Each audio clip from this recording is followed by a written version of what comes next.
إذاعة القرآن الكريم من القاهرة.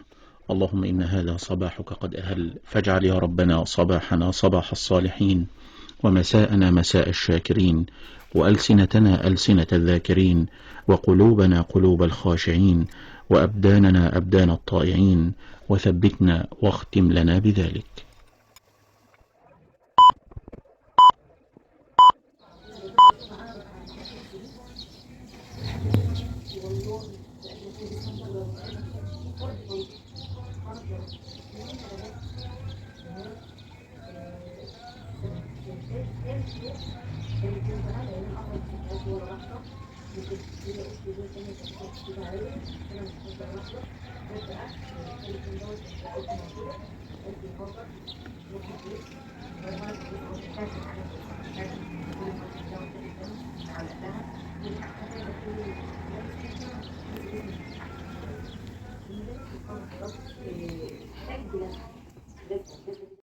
اللهم صل وسلم وبارك عليك يا حبيبي يا شفيعي يا رسول الله، عليه افضل الصلاه والسلام. يوم جديد وروتين جديد. عاملين ايه يا حبايبي؟ وحشني قد الدنيا كلها. ربنا يسعد قلوبكم ويفرحكم يا رب، اللهم امين. انا مبسوطه ان انا الفتره دي قادره التزم معاكم شويه بالتصوير والتنزيل، وبجد برضو مبسوطه من كومنتاتكم الجميله كلها وباللايكات اللي بتحطوها. ربنا يكبر بخاطركم وبخواطركم يا رب، ويسعدكم ويفرح قلوبكم زي ما انتم ما بتفرحوني. ربنا يسعدكم ويخليكم كده اخوه وحبايب واصحاب، ويديمكم نعمه في حياتي يا رب، اللهم امين. ربنا يجعلنا سند وظهر لبعض، ويجعلنا طاقه ايجابيه لبعض يا رب، ونستفاد من بعض كده على طول. يا رب اكون بفيدكم كده بالطاقه الايجابيه، ولو بمعلومه بسيطه حتى كده في الفيديو. بجد بجد انا مبسوطه بصحبتكم، ومبسوطه كده ان انتوا بقيتوا اخوات واصحاب ليا. ربنا يديمكم نعمه في حياتي حبايب قلبي يا رب. تعالوا بقى كده نرجع ان شاء الله. كده انا راجعه من الشغل، ده روتين يوم الجمعه الصبح. اول ما دخلت من باب الشقه ارتحت بس 10 دقايق من المشوار اللي انا ماشياه، وبدات معاكم في التصوير. وقبل بقى كده ما اوريكم الحاجات اللي انا جايباها معايا وانا جايه، لميت كده الرخامه معانا. وطبعا اللي شاف الفيديو اللي فات عارف ان انا كنت محضره للواد الغدا بتاعهم، ومروقه المطبخ كده قبل ما اروح الشغل بتاعي. ربنا يعيننا جميعا يا رب، ويحسن ما بين ايدينا، اللهم امين. وانا مروحه كده فت على فرنة العيش، جبت معايا دول 15 يوم عيش ليا. انا البطاقه بتاعتي بفرد واحد بس اللي هو جوزي، فما فيش اي حد تاني معاه في البطاقه. فعشان كده بروح الفرن مرتين او 3 في الشهر بالكتير قوي، لان طبعا الفرد بيبقى له 5 ترغيفه، ده لو العيش ببريزه، انما احنا العيش عندنا بريال عشان كبير شويه. فالمهم دول كده معايا 37 رغيف ل 15 يوم كده معايا. جبت طبعا فلفل اسمر، كنت قايله لكم ان انا محتاجه فلفل اسمر ما عنديش، وانا بجيب ب50 جنيه فلفل اسمر بيكفي معايا الشهر. بيكفي معايا 5 اسابيع على حسب ما يكون. بيديني بال50 جنيه 100 جرام كده زي ما انتم شايفين. يعني تقريبا الفلفل الاسمر الكيلو واقف ب500 جنيه. ولقيت قدامي بقى كده رنجة، فنفسي راحت لها، برغم ان انا واكلاها اول يوم العيد في العشاء بالليل، واكلاها تالت يوم العيد فطرت بيها والله العظيم. عايزه اقول لكم شفتها كده قدامي، قلت له الرنجة دي بكام؟ قال لي 160 جنيه الكيلو. طب دلع وحلوه؟ قال لي على ضمانتي. فقلت له خلاص اوزن لي وحدتين اتنين وشوفهم هيجوا معايا قد ايه. هم جم كده على الميزان 616 جرام زي ما انتم شايفين. قال لي الاتنين دول ب 100 جنيه. فقلت يلا اجيبهم افطر بيهم انا والولاد، برغم ان ده يوم الجمعه والصلاه والكلام من ده. عايزه اقول لكم ان انا حضرت الفطار وجهزته وخليتهم هيفطروا معايا، لان ولادي اصلا صحيوا قبل اذان الظهر بما فيش. اتوضوا وصلوا وراحوا الجامع وفطروا معانا بعد ما خلصوا صلاه الجمعه وكده. حضرت بقى معايا الفطار. انا الرنجه بعملها على الني كده يا بنات، مش بحب اطقطقها على النار او اشوحها على النار، بتبهدل البوتاجاز معانا وبتدخن الدنيا خالص. من ساعه يعني مثلا من 3 سنين 4 سنين شفت الراجل اللي بينظفها نظفها بالطريقه دي، وانا بصراحه من ساعتها معتمده الطريقه دي، اللي هو تشيلي الراس والديل بتاعها وتبداي تفتحيها من الظهر كده مش من البطن من قدام، وهتبداي ان انت تسلخي الجلد بتاعها من اللحم اللي عليها. وبصراحه بتبقى طريقه سهله وبسيطه جدا، وتبداي بقى تنضفي الحاجات اللي حواليها كده وتشيلي الشوك بتاعها وبتخليها. بص عايزه اقول لك بتبقى جميله قوي قوي قوي، لا بتدخن ولا بتبهدل الدنيا ولا اي حاجه. انا بحط تحت مني كده كيس او شنطه عشان خاطر ان انا انضف الدنيا اول باول كده، وما بهدلش الرخامه معانا ونزفر الدنيا. مش معنى ان انا مرضتش ان انا اشوحها على النار ابهدل الرخامه معايا، لا، نحاول برضو بقدر الامكان ان احنا ايه نلم الدنيا حوالينا ونحوطها كده عشان ما توسعش مننا وما ننضفش جامد. فجبت جوانتي كده، لقيت عندي جوانتي، فجبت جوانتي لبسته، وقلت بالمره كمان عشان ايدي ما تتبهدلش قوي. وزي ما انتم شايفين بقطع الديل والراس، وبروح سلخه الجلد من قلب السمكه ذات نفسها او قشرة السمكة، وببدأ بقى انضف الشوك وانضف بقى ايه لو لاقي اي حاجة عليها. انا الحاجة الوحيدة بس اللي ضايقتني فيها ان البطاريخ بتاعتها ناعمة. انا يعني مش ما بحبش البطاريخ الناعمة، لا بحبها، بس الخشنة بفضلها اكتر. وهي بصراحة كانت دلعة وكانت حلوة قوي قوي قوي، يعني ما كانتش وحشة. انا اللي انا كنت جايباها في العيد كنت جايباها ب 240 جنيه، بس بصراحة كانت تحفة. فاللهم لك الحمد كده. بصوا نظفنا ولمينا الدنيا ومفيش اي حاجه معايا.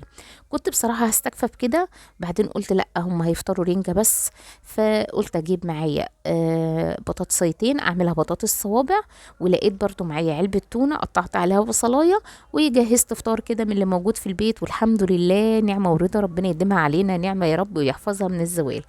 انا بقى مش بحب احط الرنجة قطع سليمة او القطع بحالها، بحب اقصقصها كده حتت صغيرة، عشان كمان اللي بيغمس منها وبيقعد منها ما يبهدلش نفسه ويقعد يقطع كده بصوابعه. عندي طبعا طحينة البوادي جميلة جدا جدا جدا، كانت لسه عندي. انا مش بشتريها في مشتريات الشهر كل شهر، يعني بشتريها كل شهرين ثلاثة، لان انا ماليش تقل قوي على الطحينة.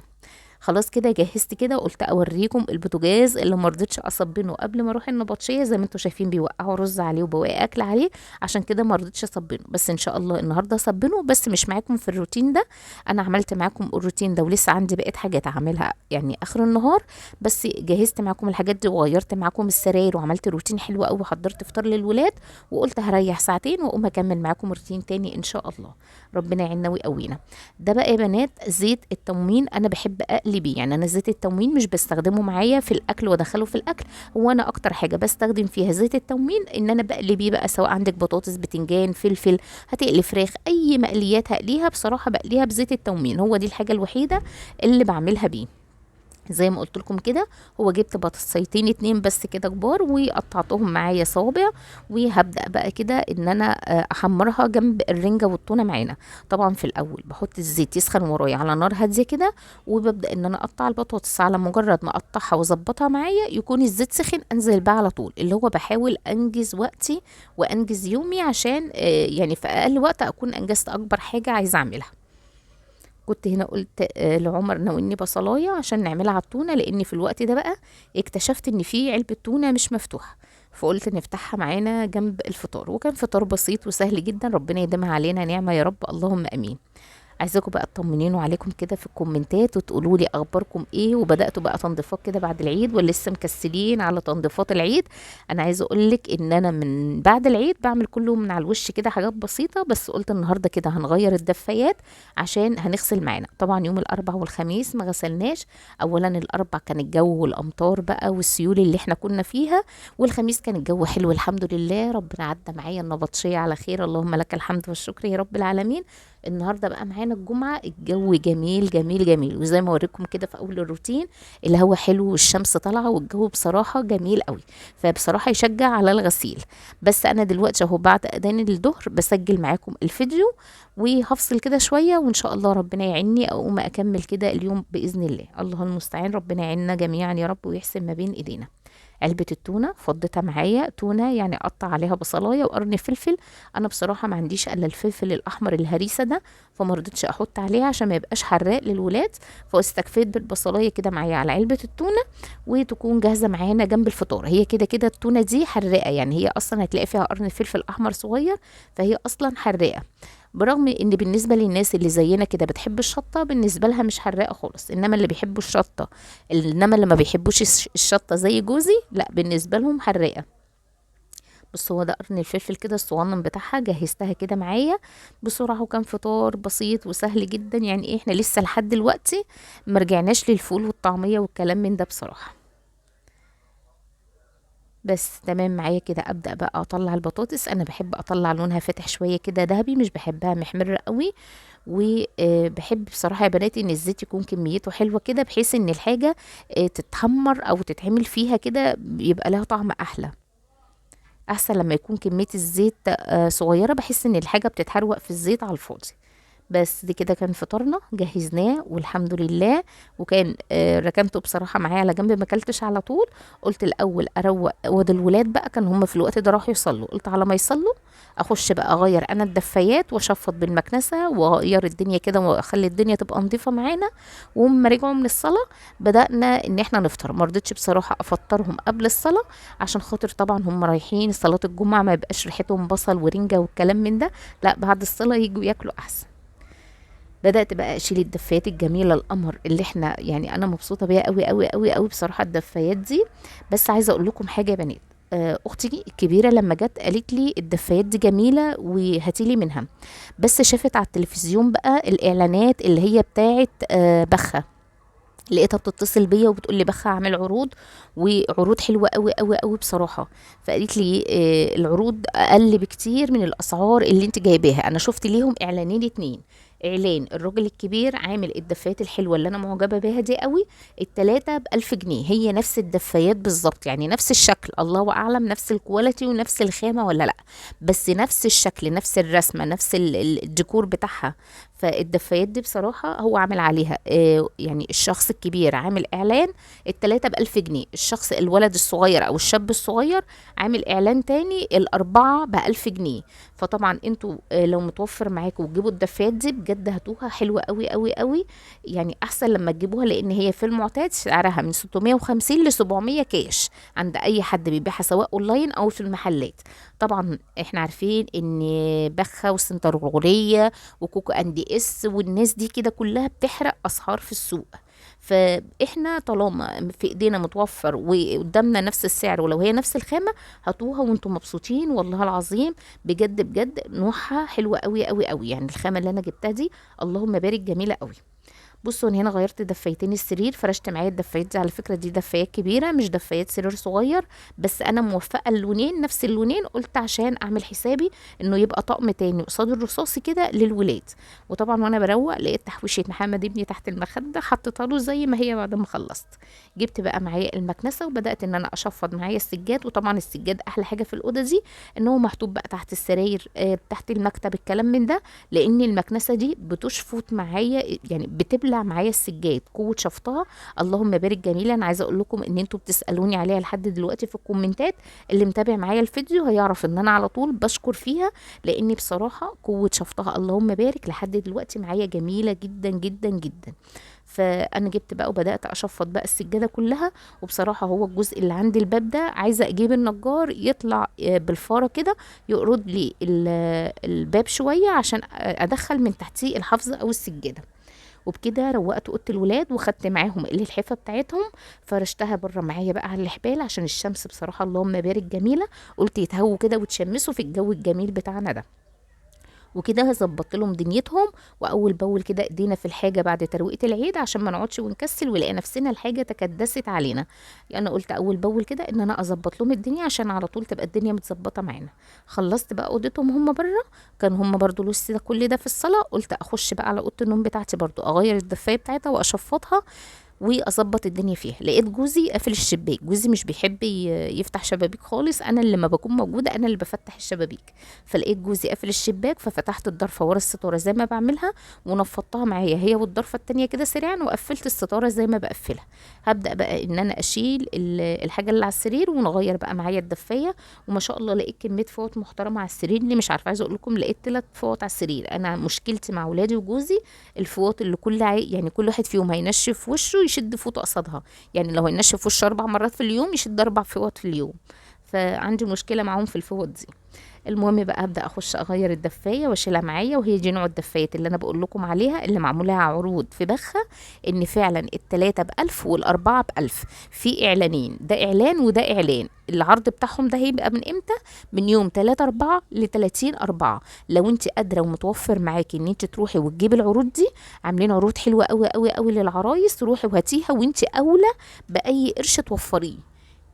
مش لازم تروحي تنزلي من محل كبير وتجيبيها يعني بالشيء الفلاني وبسعر عالي، طالما متوفره وانت شفتي. يعني انزلي ودوري وشوفي، لو هو لقيتي في نفس المحلات العاديه نفس الخامه ونفس كل حاجه، لا يبقى انت اولى بالقرش دوت، بدل ما تجيبي الحاجه غاليه. يعني انت لو جبت الاربعه ب 700، 4 في 7 ب 28، يبقى ب 2800. لا انت هتجيبي الاربعه ب 1000 جنيه، يعني انت وفرتي 1800 جنيه، فانت اولى بكده. المهم ان انا يا بنات بقى ما عنديش اصلا اكياس مخدات مشجره خالص، بس لقيت الكيس ده بتاع كوفرته قديمه عندي قوي. عايزه اقول لكم الكوفرته دي اترمت اصلا من عندي، وانا بروق كده معايا الملايات لقيت الكيس ده محطوط في الحاجات اللي انا حطاها ورا. هو طبعا والاكياس الستان بتاعت المفارش الستان اللي عندي، فطلعته معايا كده على التفايه. مش عارفه بقى هو لايق عليها ولا لا، بس انا قلت حاجه بقى ايه تداري معانا المخدات كده وتحافظ عليها، عشان خاطر الابيض بتاعها ما يتبهدلش معانا. بس انا بعد ما كنت احطهم تحت كده لقيت بقى إيه الدنيا كده متاكله معايا، ورحت حاطه المخدات فوق، ومش عارفه بصراحه انهي افضل.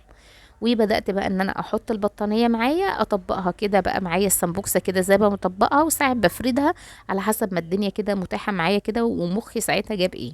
بدات بقى اجيب المكنسه واشفط معايا الحافظه دي، كمان انا حاطه طرفها تحت السرير، بس الجزء دوت اللي مش محطوط كل ما اجي اشفطه لازم يتلم معايا من قوه الشفط بتاع المكنسه دي، بصراحه حلوه قوي.